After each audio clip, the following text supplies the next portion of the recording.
El tema de esta mañana tiene que ver es un tema sobre educación. Así que vamos a hablar algo que por ahí a nosotros, no sé si nos gusta o no nos gusta, pero es algo que nos hace bien en la relación de padres y hijos, ¿sí? Así que vamos a estar hablando acerca de eso. Y vamos a estar hablando de algo que también está muy metido hoy por hoy en los chicos, en los adultos también, porque los adultos tenemos derechos, ¿sí o no? ¿Tenemos derechos los adultos? ¿Sí? ¿Y los chicos también tienen derechos? Sí. Y en esta sociedad de que estamos siempre atrás de los derechos, nos olvidamos de los deberes. Así que vamos a hablar también de los deberes. Eso ya no nos gusta tanto, pero bueno. Quería que leyéramos un poquito, voy a leer lo que hemos cantado.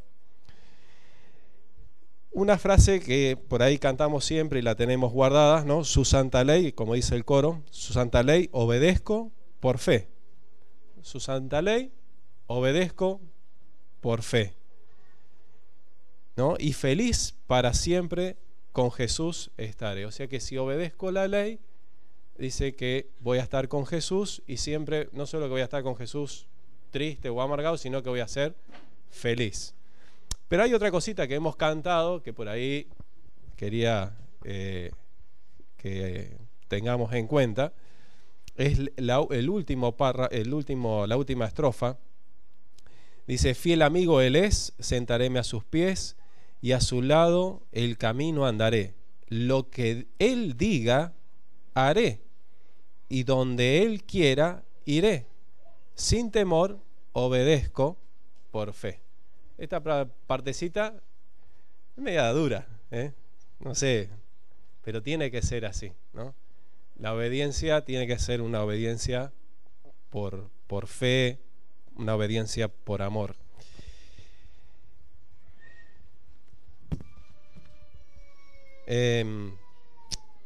Entonces, el tema que vamos a desarrollar tiene que ver, vamos a empezar, dijimos que íbamos a hablar de esta relación de padres e hijos, y vamos a hablar de un tema que al menos a mí me toca mucho en el secundario, ¿sí? Con los derechos que los chicos tienen, ¿sí o no? A mí me toca, los chicos están acá, saben, ¿no? Tenemos derecho a esto, y por qué esto no, y aquello. Y como padres también lo mismo. Entonces, básicamente, el otro día doy la fuente ahora, de donde saco algunas cosas, para después no andar citando. Pero básicamente, o sea, voy a estar armando el sermón en tres fuentes.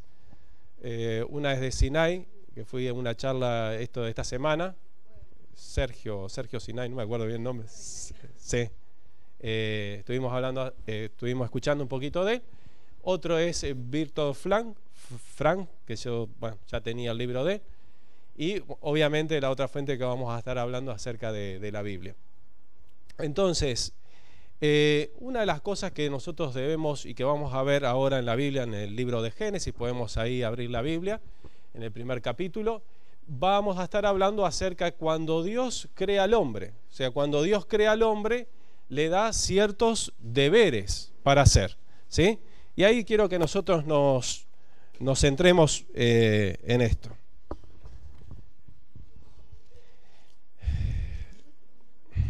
Lo que voy a predicar ahora, o sea, siempre trato de no de ponerme como ejemplo, sino también de alguien que anda buscando poder hacer, ¿no? Todas las cosas que Dios pide.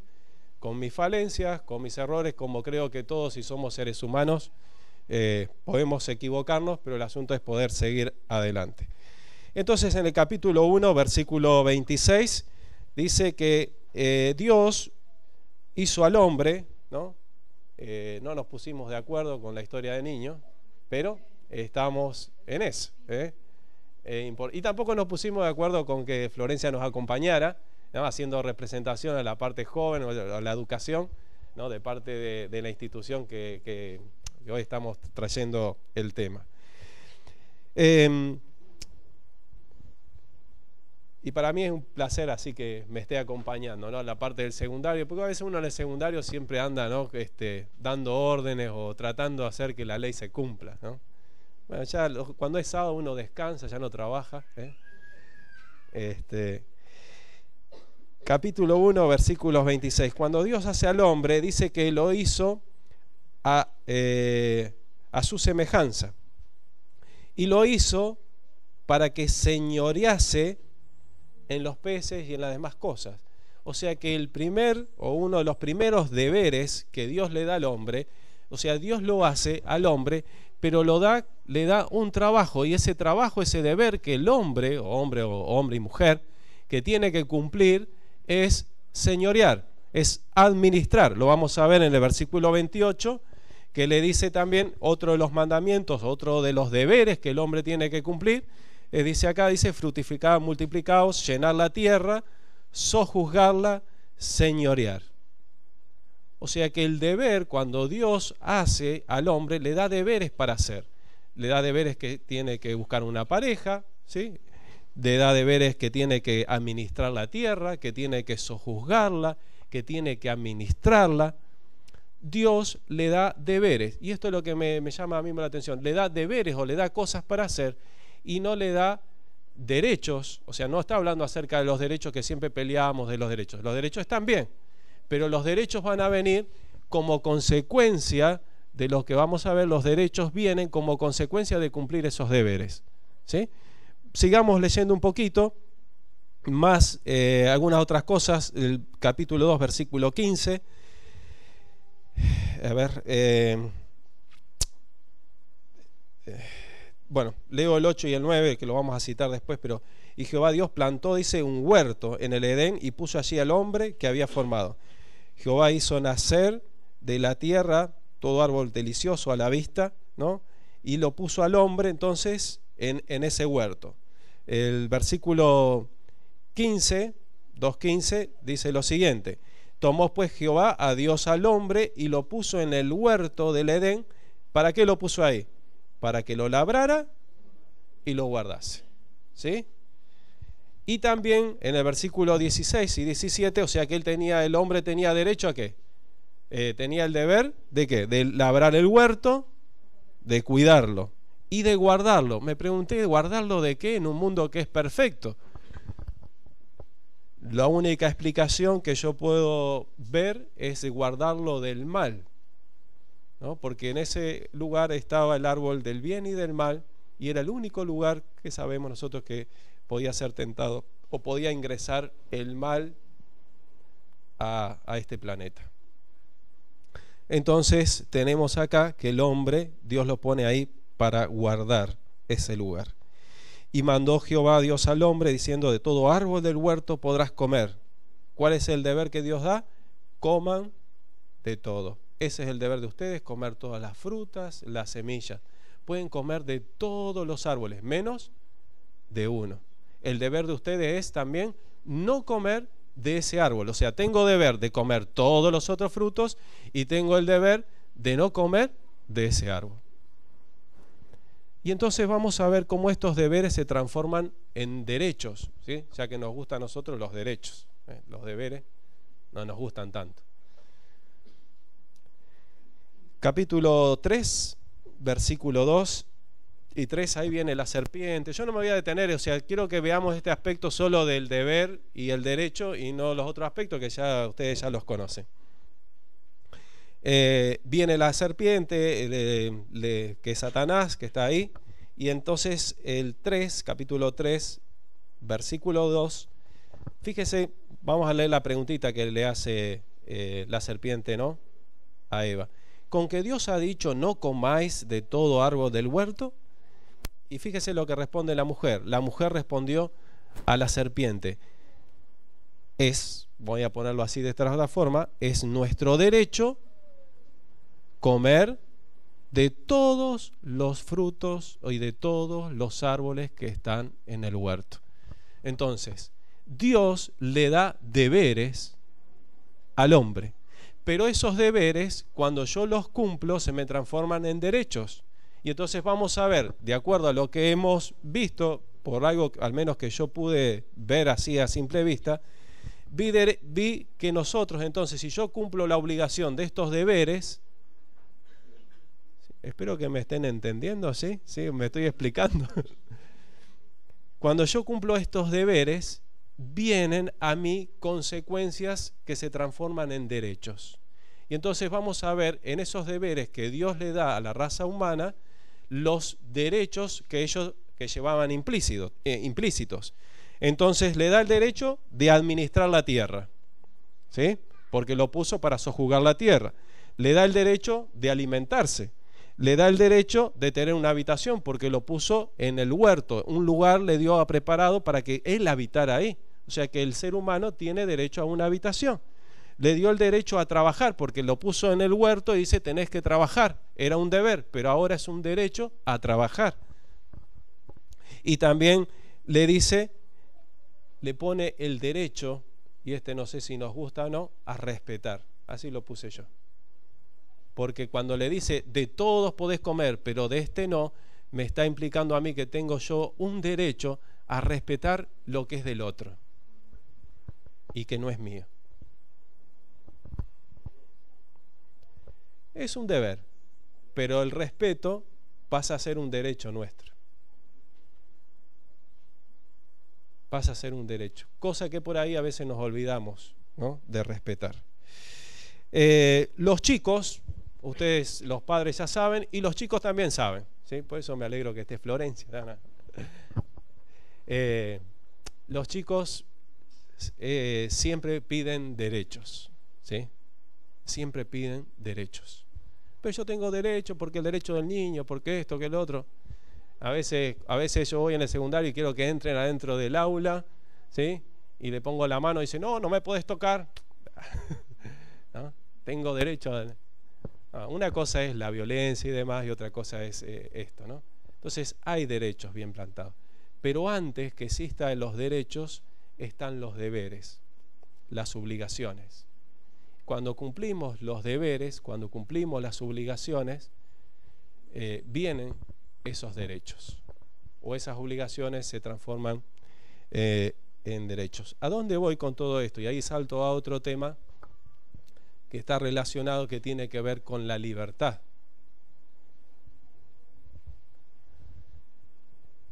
Si yo busco solo autocomplacerme, si yo busco solo hacer lo que yo quiero, no soy libre.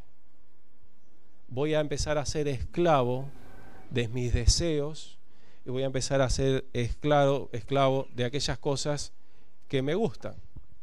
Y entonces ya no soy una persona libre. Porque si yo pienso, y ahí me viene a la mente una película, cuando estaba preparando esto, estaba escribiendo y me vino a la mente una película, y no me acuerdo, hindú, o sea, actúa, no sé si era hindú la película o no, pero los actores era una persona, una chica de la India y un chico que se enamora de un chico de Estados Unidos. Y entonces, por el pensamiento de aquel lugar, como que están más sujetos a los padres. Y no así la cultura americana, que es por ahí la que más o menos tenemos nosotros. Entonces en esa discusión de que ella se quería poner de novio con este chico, le empieza a decir, porque mí, le empieza a decir. Y entonces la madre, cansada, explota y le dice, ¿qué? Dice, nosotros no te enseñamos a estar pensando en mí. Tenés que ver el resto de las otras cosas. ¿A dónde voy? Es que cuando nosotros pensamos simplemente en nosotros, eso, quiero buscar la palabra que tengo por acá, se transforma en una especie de autoritarismo. ¿Sí? Se transforma en una especie de autoritarismo porque no estoy pensando ceder en nada. Lo único que quiero es recibir cosas y no me importa qué es lo que tiene que pasar el otro, sino que pienso solo en mí. Y esa es la cultura que estamos viviendo nosotros también, de pensar en uno mismo, en el yo. Estamos acá en la cultura del yo. Y entonces nosotros tenemos que crecer. Vamos a buscar en Hechos, en Hechos 20, 35, yo se los digo, dice, más bienaventurado es, ¿qué cosa? Es dar que recibir. Entonces acá Dios nos está diciendo a nosotros que hay un principio muy importante, que no es solo recibir, sino que es importante dar. No sé si ustedes ahora están viendo, y después al final vamos a hacer el cierre, pero esto lo estamos enmarcando en la relación padre-hijo, de deberes y derechos, y en esta relación también de bienaventurado es más bien dar que recibir, en el sentido de que los chicos y los grandes, todos debemos de dar, brindarnos al otro. Los animales casi siempre piensan en sí mismos. Para que yo traspase esa barrera que me hace a mí crecer como persona, tengo que salir de mí y preocuparme en el otro. Y hay una relación muy estrecha entre el yo y el tú. O sea, cuando yo digo yo, ¿no?, automáticamente está el otro. Y tiene que haber una relación distinta de estar pensando solo en mí. Porque dice la Biblia que yo tengo que dar, que bienaventurado, mejor o feliz es el que da. Entonces, si bienaventurado y feliz es el que da, ¿por qué es que pienso siempre en mis derechos y no en mis deberes de dar? Para pensar.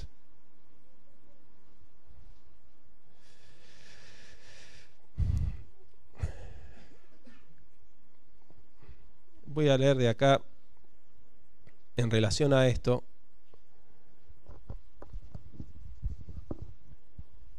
un párrafo importante.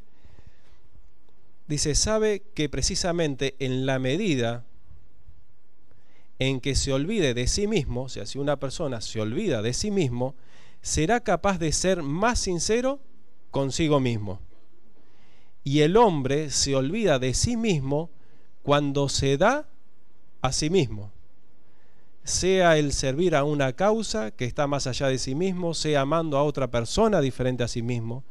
Ciertamente, dice, la autotrascendencia es la esencia de la existencia humana. Entonces, ¿cuál es una de las esencias de la existencia humana?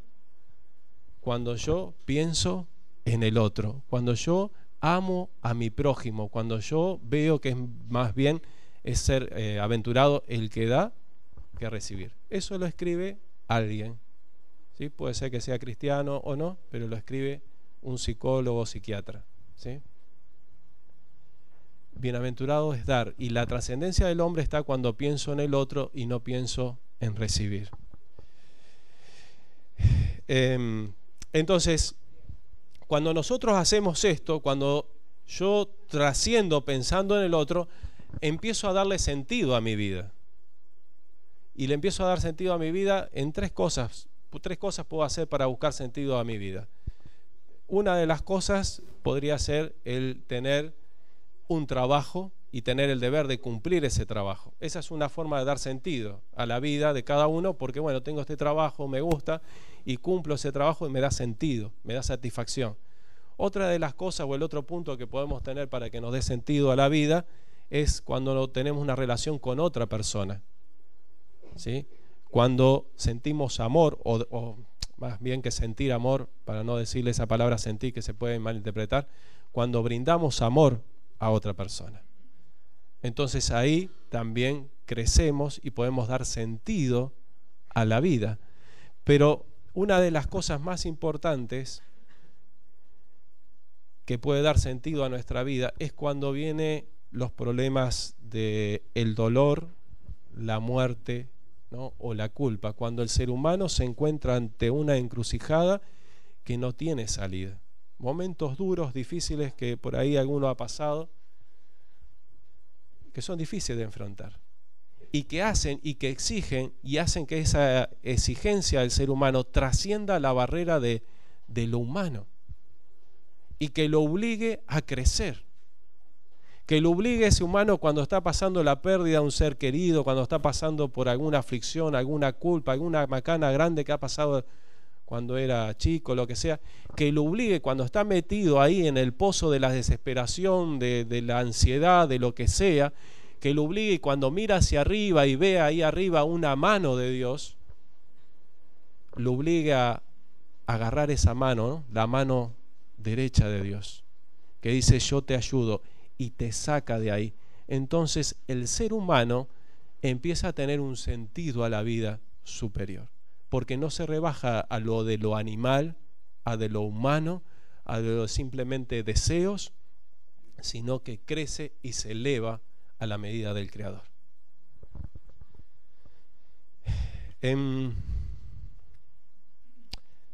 Leo la frase por acá, por ahí, para repetir el concepto. Elevándonos por encima de nosotros, elevándonos, creciendo más allá de nosotros mismos. En otras palabras, a través de la transformación de nosotros mismos. O sea que no me basta el argumento que por ahí he escuchado y en los jóvenes he escuchado, y es un argumento que me preocupa, que dice, yo soy así, ya aprendí así, ¿qué le voy a hacer? Porque entonces no trascendemos la barrera humana, no la trascendemos. El verdadero sentido de la vida está en de la superación, el de llegar a ser lo que Dios quiere que seamos, porque fuimos hechos para ser semejantes a Él.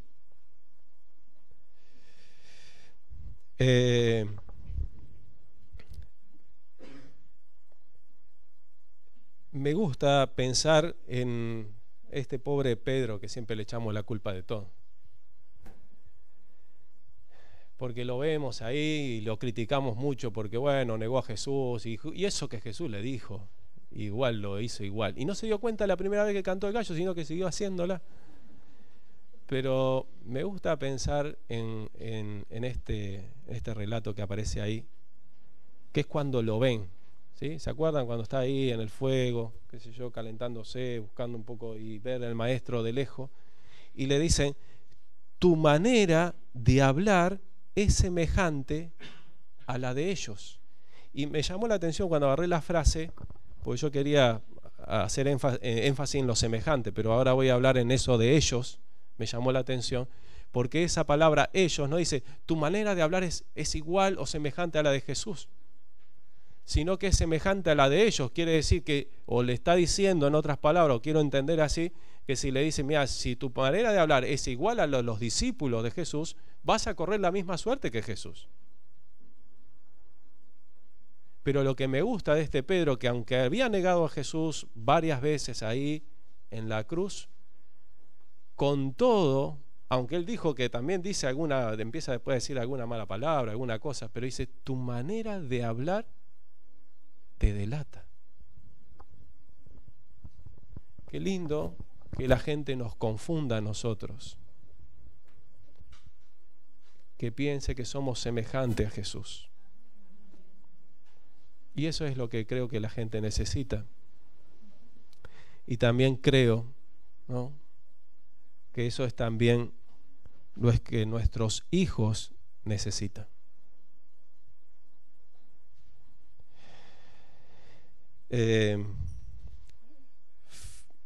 Filipenses capítulo 3 versículo 12.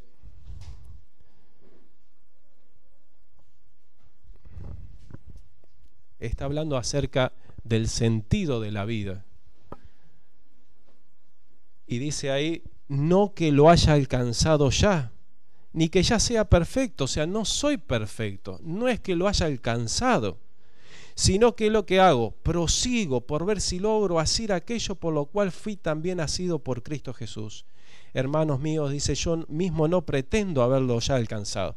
No soy perfecto, pero una cosa hago, olvido ciertamente lo que queda atrás y me extiendo a lo que está delante.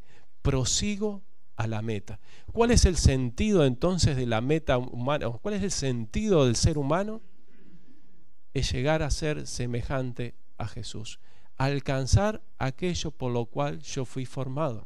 Dios creó al hombre para sojuzgar, llenar la tierra, para que seamos semejantes a Él. Para eso nos creó, para compartir su amor con nosotros y que nosotros podamos ver su amor, ser semejantes a Él. Cuando mi vida encuentra este sentido de trascender mis propios deseos y de estar pensando en mí mismo y de estar pensando en los bienes del capital y demás, que a mí también me afecta. Yo vivo en este mundo igual que ustedes, o sea, a mí también me afecta. Y a veces también por ahí pienso más de la cuenta en el auto, ahora estoy vendiendo el auto, qué sé yo. Pienso más de la cuenta en estas cosas que por ahí no habría que pensarlas tanto. Pero la verdadera sentido del ser humano es cuando trascendemos y crecemos, cuando nos encontramos con un problema, con una dificultad y lo vencemos con la ayuda de Dios. Cuando estamos con el dolor, la dificultad, pero miramos hacia arriba y agarramos ese brazo que está disponible para nosotros. Entonces, ese es nuestro sentido. Así que hemos hablado hasta ahora de los deberes. Primero van que los derechos. Así que no hablamos de derechos y deberes, hablamos de deberes y derechos. Tampoco hablamos de tareas, ¿no? Porque ahora en la escuela se habla de tareas, ¿no? Hablamos de deberes. Hay que hacerlo. Y acá la juventud también a veces nos habla. Pero ¿y por qué hay que hacerlo? No sé, capaz que no tiene nadie le preguntó. Cuando nos preguntan, lo saco ahí de la charla del otro día, pero un consejo para o sea, que fue bien recibido para mí y para compartir con ustedes.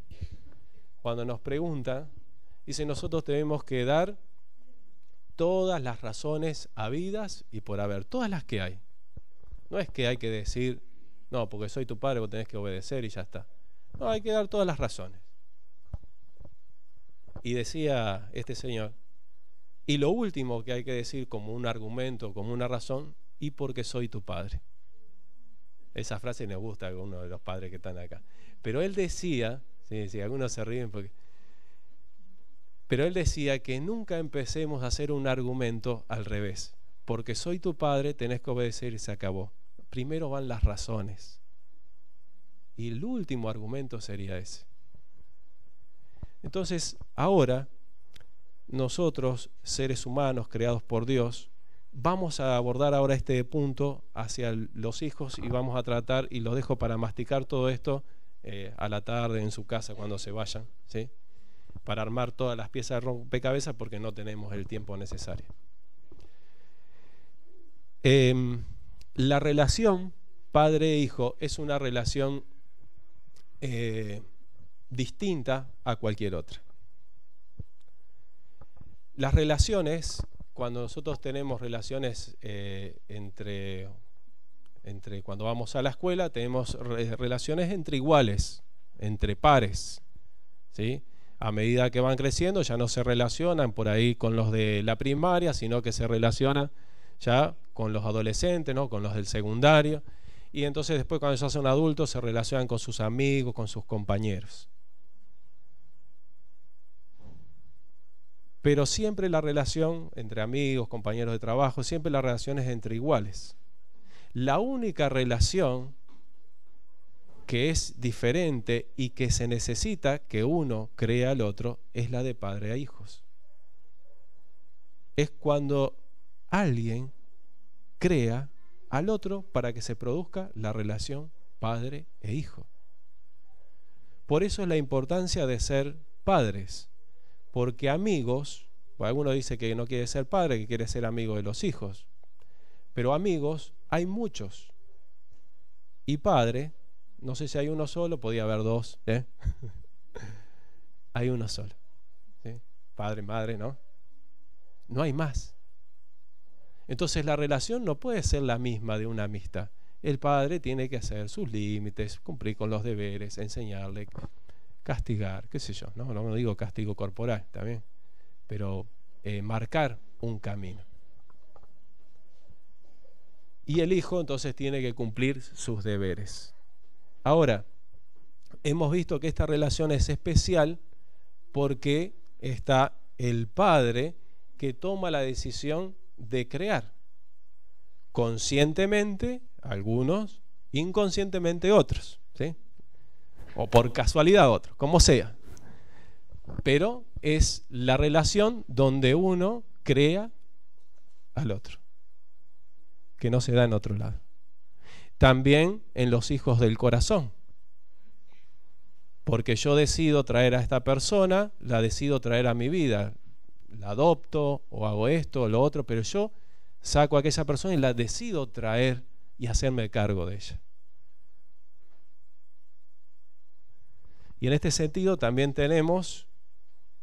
podemos hablar de los maestros, podemos hablar, ¿no?, de las maestras de escuela sabática, de la directora del Club de Conquistadores, de aventureros, que deciden tener o traer hijos del corazón, podríamos decir, con menos tiempo, pero deciden traer hijos del corazón a su vida. Y entonces nos enfrentamos a que esa relación nunca puede ser de igual a igual. Nunca. Algunos esperan que sí, pero no. Y hay otra cosita que me llamó, una frase que también me gustó mucho, que dice así, dice: hoy hay hijos huérfanos con padres vivos. Me llamó la atención. Para pensar. Hoy hay hijos huérfanos con padres vivos. Y lo peor de todo, puéstome a pensar, padres vivos que viven bajo el mismo techo. No, porque a veces puede ser una separación, alguna cosa, pero triste es si tenemos al padre, lo vemos todos los días, ¿no?, y no recibo lo que tengo que recibir. Y comparando esto con Dios, porque Dios nos trajo a la existencia con un propósito. Por eso dijo que hay que masticarlo cuando lleguen a la casa. Dios nos trajo a la existencia a nosotros con un sentido a la vida. Entonces, la pregunta para los padres hoy sería: ¿con qué sentido yo traje a la vida a mis hijos? ¿Para qué los traje? Y otra pregunta que podríamos hacer es: ¿mi hijo conoce el sentido por qué lo traje a la vida? ¿Sabe que lo traje a la vida para brindarle amor, para darle cariño, ¿sí? ¿O lo traje a la vida para torturarlo, para gritarle, ¿no? ¿O lo traje a la vida para que él sea el pintor que yo no fui? ¿O lo traje a la vida para que sea el jugador de fútbol que yo no fui? ¿O para que tenga todo lo que yo no pude tener? Él sabe por qué lo trajiste a la vida.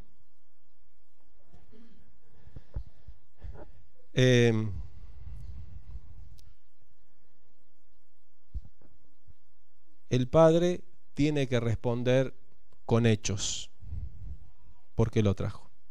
No con palabras, ¿sí?, sino con hechos.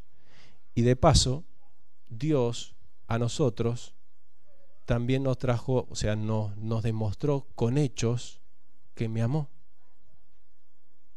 Jesús murió para demostrarme que me amaba, para demostrarme que mi vida tiene sentido, que vale. Entonces, si yo me distraje porque sentí un celular. Mi vida tiene sentido, ¿no?, porque Jesús murió por mí.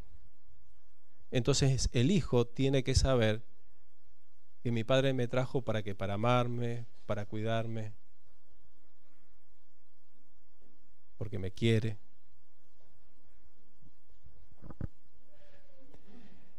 Y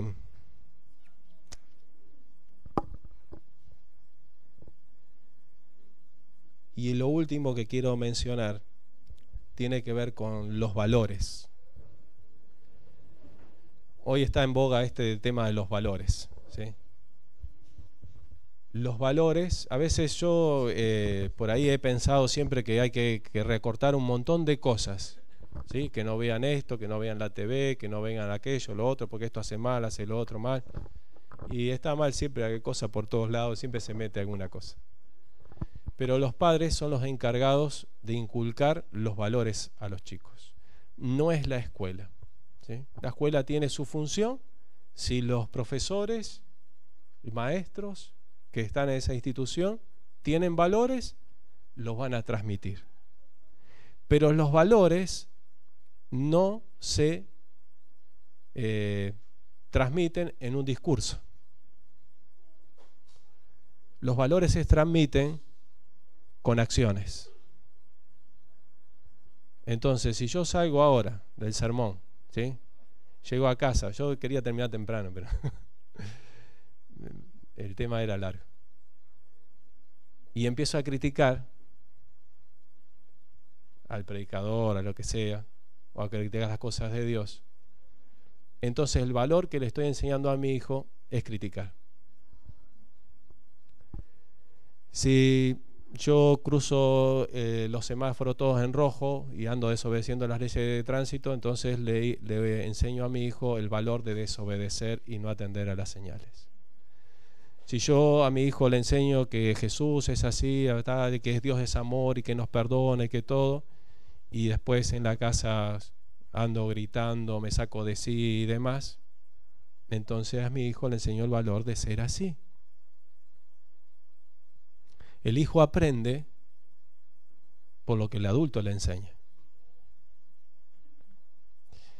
Nosotros, los adultos, somos la generación, ¿no?, de ahora. No somos la generación del mañana. Los adultos somos la generación del hoy. Los chicos son la generación del mañana. Y ellos van a aprender lo que la generación del hoy le transmite. No de palabras, sino de hechos.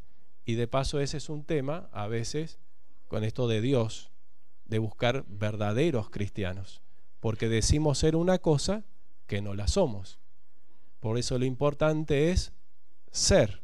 No decir, sino ser. Leo en Colosenses, capítulo 3,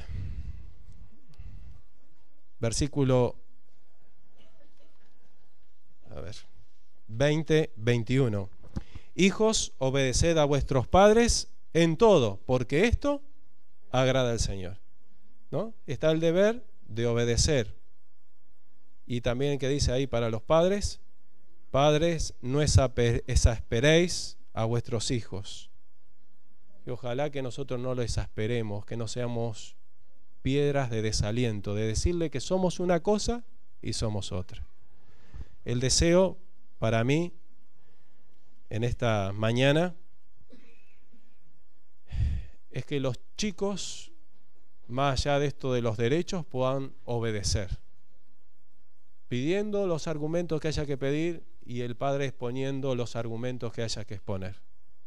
Y en definitiva, si no llegamos a un arreglo con esos argumentos, saber que es beneficioso y que la Biblia dice que es bueno obedecer. Y que los padres puedan vivir los valores que dicen que son. Que los padres podamos tener esos valores de gozo, paz, paciencia, que podamos ser esas personas. Y entonces vamos a tener una mejor sociedad. Que el Señor los bendiga.